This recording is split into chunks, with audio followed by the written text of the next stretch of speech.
हरे कृष्णा। ओम नमः शिवाय। कल हमने कथा में बात करी थी कि महादेव के साथ जब उषा अपना समय व्यतीत करती है तो बचपन से उसके मन में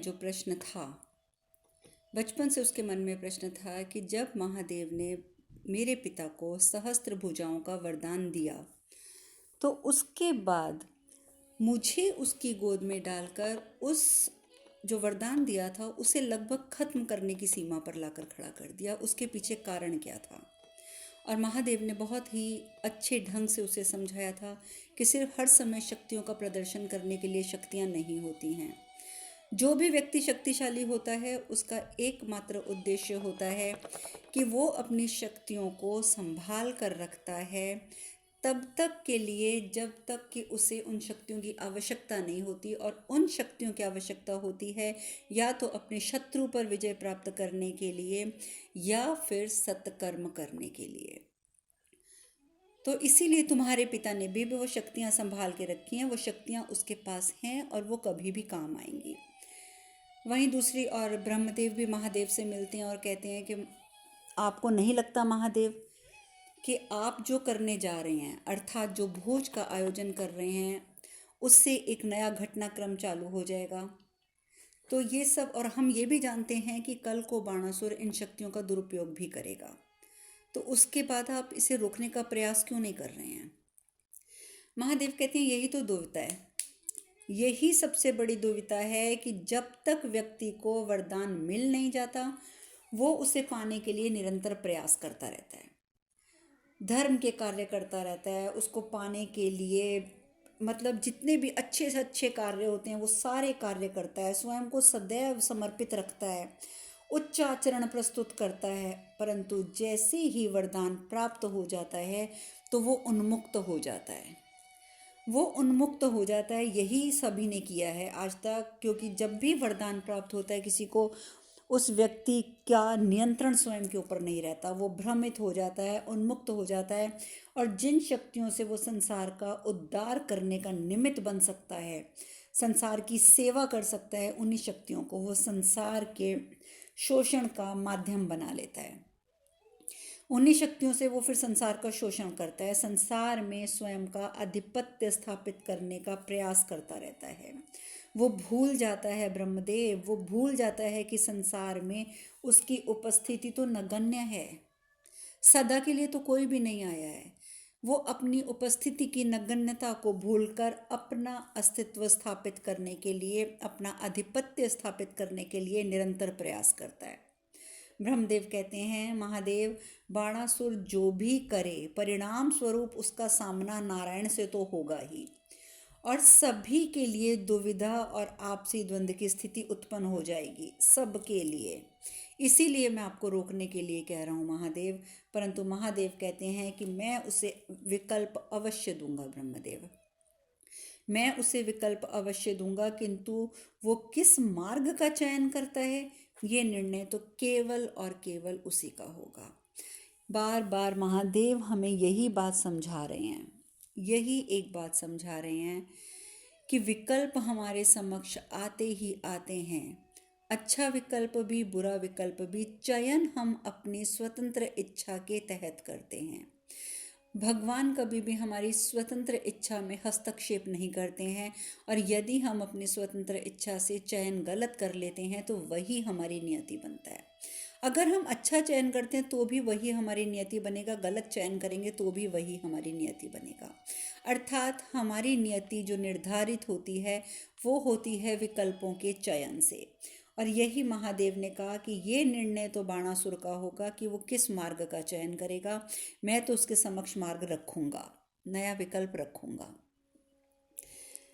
अब उधर चित्रलेखा जो है वो उषा को बहुत अच्छे से सुसज्जित करती है, तैयार करती है। तो उषा पूछती है, कहती है कि इतनी श्रृंगार की क्षमा करें, कि इतने श्रृंगार की क्या आवश्यकता है, तुम मुझे इतने आभूषण क्यों पहना रही हो? ठीक है भोज का समय है, बहुत लोग उपस्थित होंगे, पर मुझे इतना श्रृंगार और इतने आभूषणों की क्या आवश्यकता है? लेकिन तभी वहाँ माता पार्वती उपस्थित हो जाती हैं। माता पार्वती उपस्थित होते ही कहती हैं आवश्यकता है पुत्री, आवश्यकता है। इसलिए क्योंकि आज तुम कैलाश से विदा होकर अपने माता पिता के घर जाओगी और तुमसे भेंट करने हेतु, तुम्हें आशीर्वाद देने हेतु सभी विशिष्ट अतिथि यहाँ आ रहे हैं, सभी।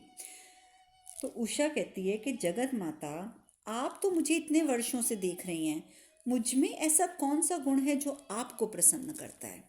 बाकी तो बातें आपकी ठीक हैं, विशिष्ट व्यक्ति आ रहे हैं, मैं श्रृंगार भी कर लूँगी, मैं आभूषण भी पहन लूँगी, उनका आशीर्वाद प्राप्त करने हेतु मैं वहाँ उपस्थित भी रहूँगी। लेकिन उससे पहले मैं आपसे एक प्रश्न पूछती हूँ कि आप मुझे इतने वर्षों से देख रही हैं, आपको मुझ में ऐसा कौन सा गुण है जिसे देखकर अत्यधिक प्रसन्नता होती है?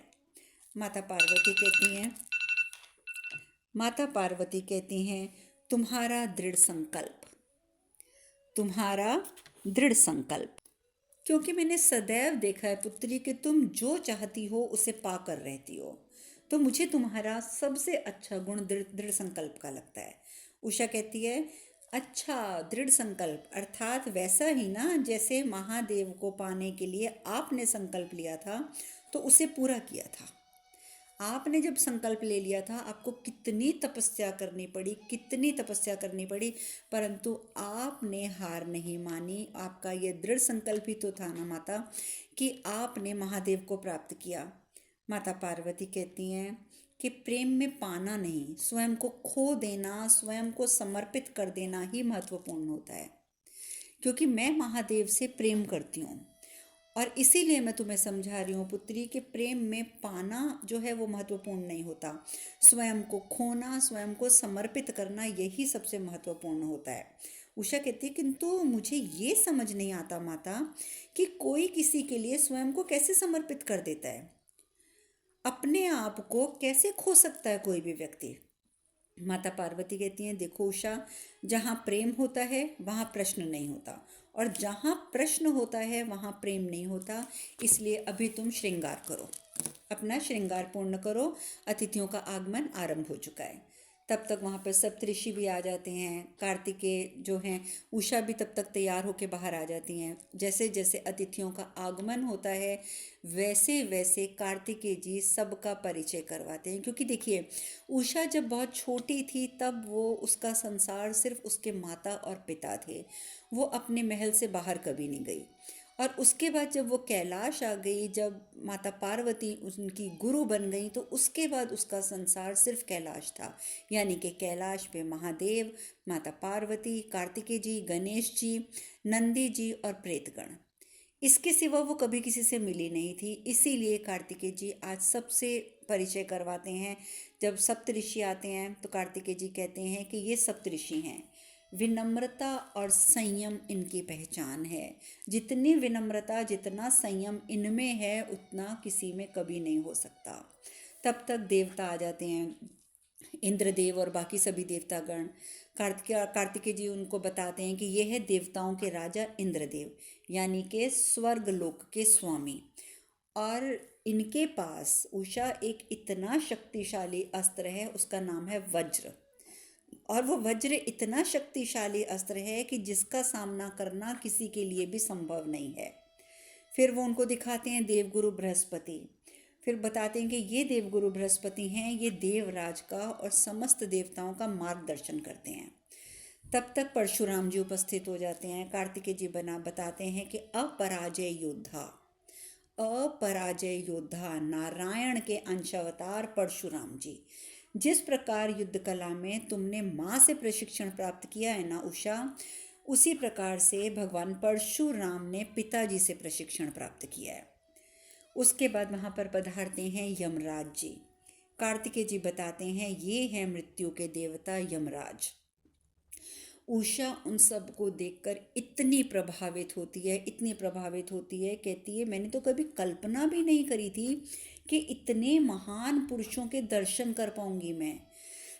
मेरे लिए तो मेरा सारा संसार शौनितपुर तक ही सीमित था, किंतु अब मुझे प्रतीत हुआ कि मेरे पिता के समान शक्तिशाली, प्रभावशाली व्यक्ति भी हैं इस संसार में।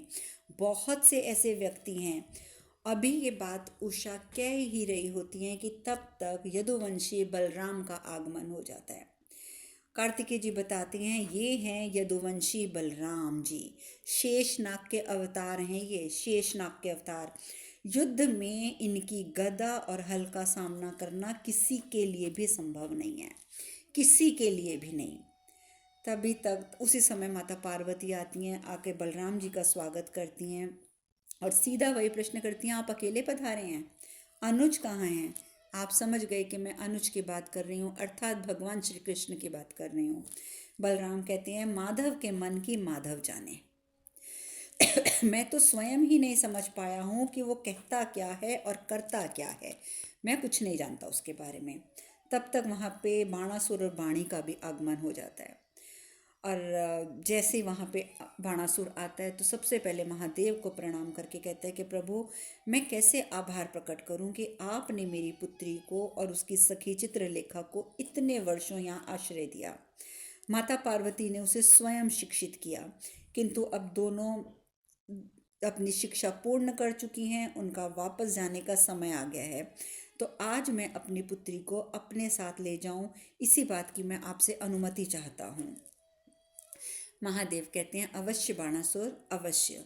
उषा सभी परीक्षाओं में उत्तीर्ण हुई है, तुम भी उषा को देखकर उतने ही गौरवान्वित होगे जितने कि हम हैं।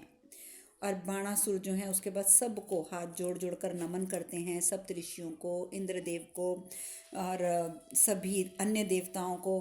परंतु बलराम जी के ऊपर जैसे ही उनकी दृष्टि जाती है तो उनके चेहरे पर क्रोध की भावनाएं आ जाती हैं।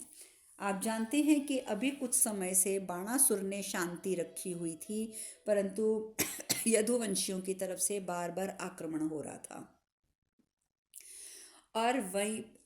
और इस प्रकार से बलराम जी को देखकर बाणासुर जो होता है वो प्रसन्न नहीं होता।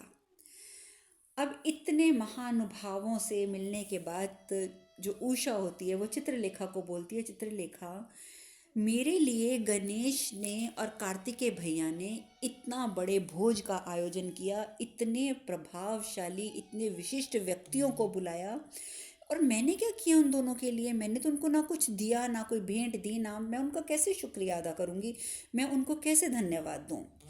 मुझे तो समझ नहीं आ रहा कि मुझे क्या करना चाहिए। लेकिन ये बात सुनते ही चित्रलेखा कहती है, मेरे पास एक सुझाव है। मैं एक चित्र बनाती हूँ जिसके अंदर महादेव, माता पार्वती, गणेश जी, कार्तिकेय जी, ये सारे होंगे। तो ये बात तुम एक कल्पना करो, देखो तुम ऐसी कल्पना करो कि जैसा तुम महादेव, माता पार्वती को देखना चाहती हो, तो जैसी तुम कल्पना करोगी मैं वैसा चित्र बना दूंगी। अब दोनों अपनी गुफा में बैठ जाती हैं, कंदरा में बैठ जाती हैं, वहाँ अतिथि वगैरह तो सब भोज में व्यस्त हैं, और चित्रलेखा जो है वो चित्र बनाना शुरू कर देती है। वहीं दूसरी ओर बाणासुर और बलराम जी जो होते हैं वो महादेव से अकेले मिलने जाते हैं। महादेव कहते हैं, बलराम, बाणासुर ने अभी तक हर संभव प्रयास किया है कि शांति से समस्या का समाधान हो, और यदुवंशियों में भी सभी युद्ध का समाधान नहीं चाहते हैं। सभी ये नहीं चाहते हैं कि युद्ध हो। अभी भी यदुवंशियों में कुछ हैं जो वो भी शांति से ही इस बात की समस्या का समाधान करना चाहते हैं। और इसका सबसे बड़ा उदाहरण है बलराम, तुम्हारा अनुज माधव। क्योंकि माधव अर्थात भगवान कृष्ण बिल्कुल भी नहीं चाहते हैं कि आप लोगों में युद्ध हो। माधव सदैव शांति वार्ता को प्राथमिकता देते रहे हैं, परंतु बलराम, तुम्हारी ओर से कई बार पहले युद्ध की तैयारी हुई है और पहले आक्रमण हुआ है। तो बलराम कहते हैं, परंतु असुर तो युगों से हम पर अत्याचार करते आ रहे हैं, और अब पहली बार यदि उन्हें उसका उत्तर मिल रहा है तो क्या हुआ? यदि हम आक्रामक नहीं होंगे, यदि हम आक्रमण नहीं करेंगे तो वो हम पर आक्रमण कर देंगे। बात तो वहीं आ जाएगी ना। यदि हम आक्रमण नहीं करेंगे तो असुर आक्रमण कर देंगे, तब भी तो युद्ध होगा ही होगा। महादेव कहते हैं, इसीलिए मैं चाहता हूँ कि आज आप दोनों मेरे समक्ष समझौता करो, मेरे समक्ष समझौता कर लो आज आप दोनों। तो बलराम जो होते हैं, मैं इससे कैसे समझौता कर लूँ, ये तो हमारा शत्रु है। शत्रुओं से कभी समझौता किया जाता है? महादेव कहते हैं, यदि मित्रता होती तो समझौते और संधि की तो आवश्यकता ही नहीं थी। संधि की और समझौते की आवश्यकता तो होती ही तब है जब हमारी किसी से शत्रुता होती है। बलराम, तुम शक्तिशाली हो और बाणासुर भी शक्तिशाली है। तुम्हारे पास माधव का संरक्षण है तो इसके पास मेरा संरक्षण है। यदि तुम दोनों में युद्ध होता है तो विजय कोई नहीं होगा, किंतु क्षति वो समस्त संसार को पहुंचेगी, समस्त संसार को, और मुझे ये स्वीकार्य नहीं है। मैं चाहता हूं कि तुम दोनों शांति से समस्या का समाधान करो। शांति से, शांति से, शांति से। महादेव द्वारा ये बोलना कि तुम दोनों शांति से समस्या का समाधान करो, आपस में संधि करो। बलराम कहते हैं मुझे कोई समस्या नहीं है महादेव, मुझे कोई समस्या नहीं है। यदि बाणासुर मुझे ये आश्वासन दे कि वो युद्ध विराम का दुरुपयोग नहीं करेंगे, उसका उल्लंघन नहीं करेंगे, तो मुझे कोई समस्या नहीं है। मेरी तरफ से यदि किसी भी यदुवंशी की तरफ से कभी भी कोई भी आक्रमण नहीं होगा। बाणासुर कहते हैं कि बलराम ने ही सदैव युद्ध की पहल की है, सदैव, क्योंकि मैं शांति चाहता रहा हूँ, परंतु जब जब युद्ध हुआ है बलराम ने करी है।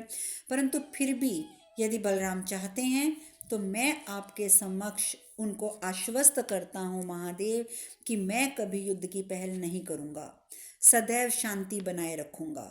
तो उचित है, मेरी ओर से ये बात पक्की है कि मैं युद्ध विराम का उल्लंघन कभी नहीं करूँगा।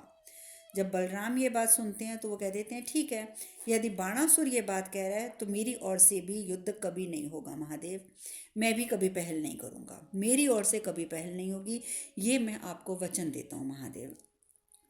अभी इस प्रकार से महादेव का प्रयास सफल होता है और बलराम और बाणासुर दोनों महादेव को साक्षी मानकर एक दूसरे को वचन दे देते हैं कि हम युद्ध की पहल नहीं करेंगे। और जब दोनों ही युद्ध की पहल नहीं करेंगे तो शांति तो रहेगी रहेगी। तभी वहाँ पर गणेश जी उपस्थित होते हैं कि क्षमा कीजिएगा पिताजी, उषा को आशीर्वाद और मंगल कामना देने का समय हो चुका है। सबने भोजन ग्रहण कर लिया है, सब आपकी प्रतीक्षा कर रहे हैं। ब्रह्मा जो हैं वो सब कुछ देख रहे हैं ऊपर से। ब्रह्मा कहते हैं एक और महादेव ने यदुवंशी बलराम को और बाणासुर की में को आपस में संधि करने के लिए विवश किया, परंतु मुझे प्रसन्नता है कि दोनों ने संधि कर भी ली। किंतु दूसरी ओर उषा का बलराम और अन्य देवताओं को देखकर इतना प्रभावित होना, ये इस संधि को शीघ्र ही चुनौती देगा, शीघ्र ही चुनौती दे देगा। और बात भी सही है, क्योंकि उषा ने जैसे ही इन सब बलशाली व्यक्तित्व के लोगों को देखा, यानी सप्त ऋषियों को, देवता गणों को, और खासकर बलराम को, बलराम का व्यक्तित्व जो उषा की निगाहों में समा गया था कि कैसे बलशाली हैं बलराम। तो यही बात ब्रह्मदेव कह रहे हैं कि एक और तो महादेव ने तो उन दोनों की संधि करा दी, परंतु उषा जितना प्रभावित हो गई है, ये ज़रूर इस बात को चुनौती दे देगी।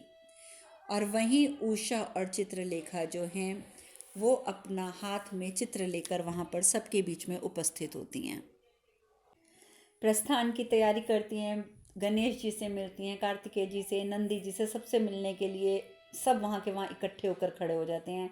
सबसे पहले वो महादेव के पास जाकर जब चरण स्पर्श करती हैं तो महादेव कहते हैं स्मरण रहे उषा, स्मरण रहे पुत्री, तुम न केवल अपने कुल की अपितु कैलाश में प्राप्त शिक्षा की भी प्रतिनिधि हो। तुम्हें अपने कुल का भी ध्यान रखना है, साथ साथ जो तुमने कैलाश में शिक्षा प्राप्त की है उसका भी ख्याल रखना है। कोई भी कार्य करने से पूर्व इस बात का स्मरण अवश्य रखना कि तुम अपने कुल की और कैलाश से प्राप्त शिक्षा की प्रतिनिधि हो। कुछ भी करने से पूर्व से स्मरण रखना उषा, अपने जीवन से संबंधित तुम जो भी निर्णय लोगी उसका प्रभाव न केवल तुम्हारे माता पिता पे अपितु किसी न किसी रूप पर हम पर भी पड़ेगा। ये बात स्मरण रखना कि तुम जो भी करोगी, जो भी निर्णय लोगी, सिर्फ इसका असर तुम पर नहीं होगा या तुम्हारे माता पिता पर नहीं होगा, किसी न किसी रूप में वो हम दोनों पर भी पड़ेगा, अर्थात महादेव और माता पार्वती पर भी पड़ेगा। इसलिए जो कुछ भी करना विवेक और धैर्य से करना, हठ या शीघ्रता से नहीं। कभी किसी कार्य में हठ या शीघ्रता मत करना। सदैव ध्यान रखना कि जो करना है वो विवेक और धैर्य को अपने समक्ष रखते हुए करना है। और स्मरण रहे उषा, कैलाश के द्वार तुम्हारे लिए सदैव खुले हुए हैं। कभी भी किसी भी क्षण तुम चाहो तो तुम यहाँ आ सकती हो।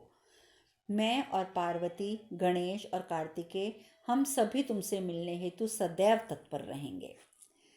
और इस प्रकार से महादेव का आशीर्वाद उषा को प्राप्त होता है। गणेश जी, जो कि जब तक उषा वहाँ पे थी, उषा के साथ मोदकों के लिए लड़ते झगड़ते रहते थे, मोदक नहीं देते थे, आज ढेरों मोदक ले आते हैं कि उषा ये सारे मोदक तुम रख लो, जब तुम अपने घर जा रही हो रास्ते में तुम्हारे काम आएंगे।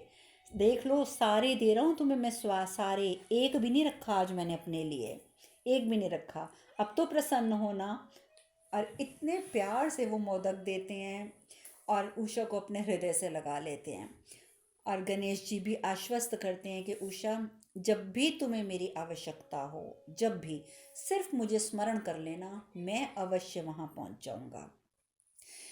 उषा फिर कार्तिकेय जी के चरण स्पर्श करती हैं। कार्तिकेय जी भी उठाकर हृदय से लगा लेते हैं, कहते हैं उषा, मैंने सोचा भी नहीं था कि इतनी जल्दी ये समय बीत जाएगा, किंतु तुम्हारी स्मृतियाँ सदैव हमारे साथ रहेंगी, सदैव हमारे साथ रहेंगी।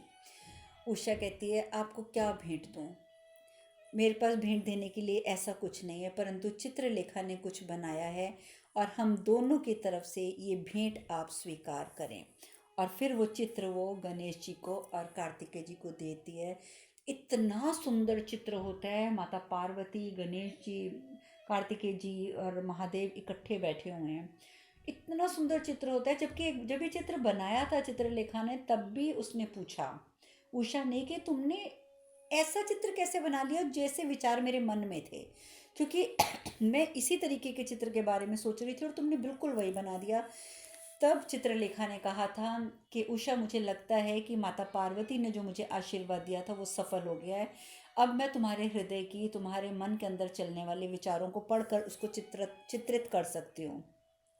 अब ये बात मैंने आपको विस्तार पूर्वक यहाँ इसलिए बताई है क्योंकि आगे होने वाली घटनाओं का संबंध होगा चित्रों से, तो इसीलिए मैंने आपको बता दिया है कि चित्रलेखा को माता पार्वती का आशीर्वाद प्राप्त है कि वो जो जैसे विचार उषा के मन में चलते हैं वो वैसा चित्र बना सकती है। अब वो लोग चित्र जब देखते हैं तो हैरान हो जाते हैं, कहते हैं उत्तम, अद्भुत। उषा कहती है, कैलाश है ही उत्तम और अद्भुत। ये एकमात्र ऐसा स्थान है जहाँ विपरीत शक्तियों का एक साथ निवास मैंने देखा है। विपरीत शक्तियों का निवास एक साथ। देखिए, आप तो ये सब जानते हैं, एक और महादेव हैं तो दूसरी ओर गणप्रेत भी है। एक और जहाँ बैल है तो दूसरी ओर वहाँ सिंह भी है। मूषक है तो सर्प भी हैं, और अगर सर्प हैं तो मयूर भी हैं। किसी को किसी का भय नहीं है। सबने यही सीखा है कि जब यहाँ सबको बराबरी का स्थान दिया गया है तो हमें एक दूसरे से द्वेष, घृणा, प्रतिशोध, ईर्ष्या ऐसे भाव उत्पन्न ही नहीं करने। और सत्य तो ये है कि जहाँ बराबरी का स्थान सबको मिल जाता है वहाँ ये भाव स्वयं ही उत्पन्न नहीं होते हैं। और यही अमूल्य ज्ञान यहाँ से लेकर मैं जा रही हूँ, यही अमूल्य ज्ञान लेकर जा रही हूँ। फिर वो नंदी जी से भी कहती हैं, नंदी जी, मुझसे यदि कोई भूल हुई हो तो मुझे क्षमा कर दीजिएगा। और इस प्रकार से सबसे मिलकर उषा और चित्रलेखा बाणासुर वाणी के साथ प्रस्थान करती हैं। महल पहुंचती हैं, भव्य स्वागत होता है। भव्य स्वागत वाणी भी बताती है कि तुम जानती हो ये जितनी भी साज सज्जा है तुम्हारे पिताश्री ने स्वयं खड़े होकर सब कुछ करवाया है ताकि तुम्हारे स्वागत में कोई कमी ना रहे। सब कुछ बहुत अच्छा है, महल में सब बहुत प्यार कर रहे हैं। बाणी और बाणासुर तो पूरी तरह से न्यौछावर है अपनी पुत्री पर, परंतु उषा व्याकुल है। ऐसी व्याकुलता उसके अंदर है जैसे वो खुद तो आ गई है यहाँ पर शौनितपुर में, लेकिन उसका मन जो है वो कैलाश पर रह गया है।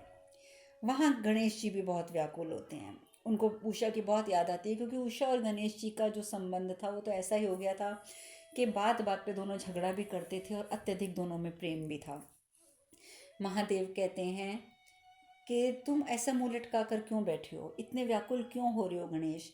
तुम्हें पुनः उषा से भेंट करने का अवसर प्राप्त होगा और बहुत शीघ्र ही अवसर प्राप्त हो जाएगा। और बहुत, ये भी मैं बता रहा हूँ कि अवश्य प्राप्त होगा, इसलिए अपना मन जो है वो बदल लो, व्याकुलता को दूर कर दो, तुम शीघ्र ही उषा से मिलोगे।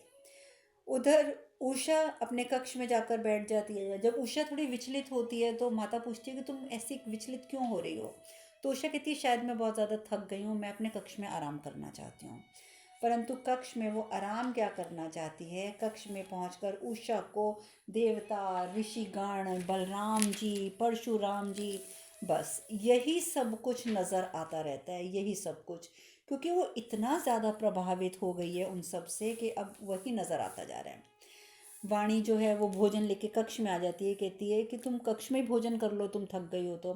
देखो मैंने सब कुछ तुम्हारी इच्छा का बनाया है। परंतु उषा खाना नहीं खाती, भोजन नहीं करती, कहती है कि माँ मेरी बिल्कुल इच्छा नहीं है। वाणी बहुत हैरान होती है, वो कहती है हो क्या गया है तुम्हें, इतनी व्याकुल क्यों हो, जब से लौटी हो अकेले रहने का प्रयास कर रही हो। यदि मन में कोई बात है तो अपनी माँ को कहने में संकोच कैसा। तुम मुझसे जो कहना चाहती हो वो कह दो उषा, लेकिन अपनी व्याकुलता का कारण बताओ। उषा कहती है माँ, मैं सोचती थी कि मेरे पिताजी ही एकमात्र पराक्रमी हैं, क्योंकि जब तक मैं शौनितपुर में थी मैंने तो सिर्फ पिताजी को देखा और उनके पराक्रम के चर्चे सुने। तो मैं सोचती थी कि सिर्फ मेरे पिता ही एकमात्र पराक्रमी हैं। किंतु कैलाश में जाकर, कैलाश में मैंने अभी अपना जब प्रीति भोज था उस दिन मुझे ये बातें नजर आईं कि ये सत्य नहीं है।